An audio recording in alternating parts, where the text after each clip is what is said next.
నమస్తే అందరికీ. ఐఎమ్ చంద్రశేఖర్, మహాజన రాష్ట్ర సమితి, ఆంధ్రప్రదేశ్. ఈ మధ్యకాలంలో రెండు విధాలుగా అహంకార వ్యక్తులు తయారైనారు.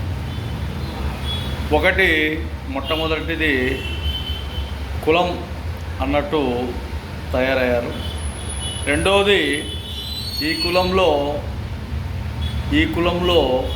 కులం పేరు చెప్తే దాదాపు కొన్ని ఏరియాలలో కొన్ని ప్రాంతాలలో మాకు ఎదురు లేదు, మాకు తిరిగే లేదు అన్నట్టు అహంకారం ఉంది.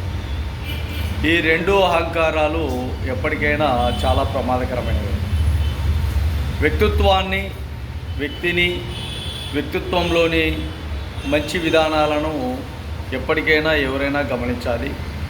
ఈ గమనించకుండా ఈ రెండు వాటిని ఎప్పుడైనా ఎక్కడ ప్రదర్శించినా కూడా, ఇప్పుడు ప్రపంచంలో ఒక కులం రెండు కులాలు లేవు. కొన్ని దేశాలలో ఒకటే సామాజిక వర్గం మాదిరే ఉంటుంది మొత్తం దేశమంతా. భారతదేశంలోనే దాదాపు ముస్లింలు ఒక 1000 కులాలు, హిందువులు ఒక 1000 కులాలు, ఇంకొకరు 1000 కులాలు అన్నట్టు ఏర్పడిపోయినారు. కానీ కులం అనేది చాలా వరకు అది పొరపాటైన విషయం.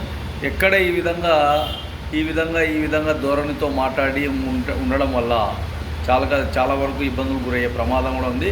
కాబట్టి ప్రజలు కళ్ళు మేలుకొని జాగ్రత్తగా ఎప్పటికైనా కూడా వ్యక్తిత్వాలతో మాట్లాడే విధంగా, వ్యక్తిని గౌరవించే విధంగా మసులుకోవాలని కూడా తెలియజేస్తాను.